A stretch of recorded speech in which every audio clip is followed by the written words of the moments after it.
मोहोळमध्ये भाजपाचा सुरू झालाय डोर टू डोर प्रचार। मोहोळ नगर परिषद निवडणुकीचा प्रचार शिगेला पोहोचलाय। आरोप प्रत्यारोपांमुळे मोहोळ नगर परिषद निवडणूक गाजतीये। माजी आमदार राजन पाटील यांच्या नेतृत्वाखाली भाजप या ठिकाणी निवडणूक रिंगणात उतरली आहे।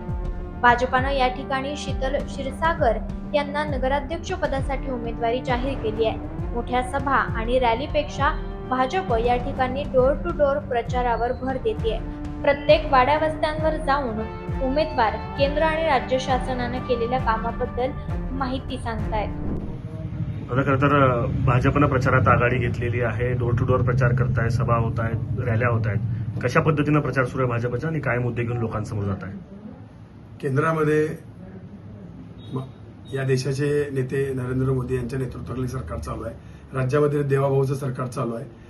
जिल्ह्यामध्ये पालकमंत्री गोरे साहेब आणि आमचे सर्व आमदाराच्या ह्याच्यात अतिशय चांगल्या पद्धतीने काम चालू आहे। त्यांच्या नेतृत्वाखाली मोहोळमध्ये आम्ही इतक्या जोमाने प्रचार यंत्रणा सुरू केलेली आहे की आज या मोहोळ नगर परिषद इलेक्शन आहे की लोकसभेचं विधानसभेचं असल्यासारखं वाटतंय। इतक्या चांगल्या पद्धतीने कार्यकर्ते, सगळे नेते आमचे तालुक्यात आत्ताच त्यांचा प्रवेश झाला अशा आदरणीय राजन मलक, आमदार माने, माजी आमदार माने यांच्या सर्व आतापर्यंतच्या विकास कामाचा सगळा आढावा आणि सगळा हे करून अतिशय जोमानं प्रचार यंत्रणा इथं राबत आहे। इतकी मोठ्या संख्येनं कार्यकर्त्याचा संच कामाला लागलाय।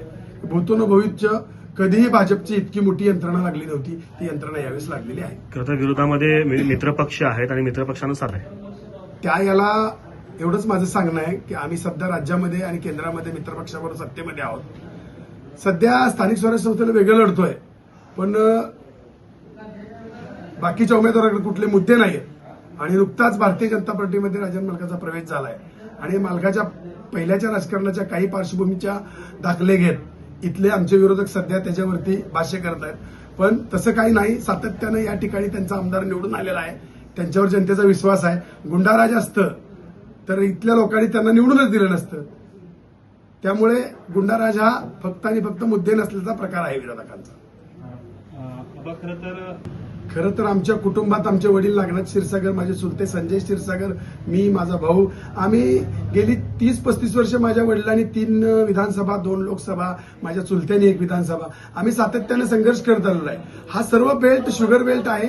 या ठिकाणी भारतीय जनता पार्टीची ताकद यापूर्वी नव्हती, पण 2014 पासून नरेंद्र मोदींच्या नेतृत्वाखाली सरकार आल्यापासून जिल्ह्यामध्ये सगळं वातावरण भाजपमय झालेलं आहे। त्यामुळे आमच्याच कुटुंबाच्या बाबतीत बोलायचं तर आमचं 80% समाजकारण आणि 20% राजकारण या पद्धतीनं काम होतं। आम्ही सातत्याने प्रयत्न केले, पण दुर्दैवानं आम्हाला विधानसभा आणि लोकसभामध्ये यश आलं नाही। पण खऱ्या अर्थाने आता या निवडणुकीपासून आम्ही या यशाची पहिली विजयाची पायरी चढत आम्ही यापुढे जनतेची सेवा करण्यासाठी अशीच आमची कुटुंबाची सेवा निरंतर चालू ठेवणार आहे।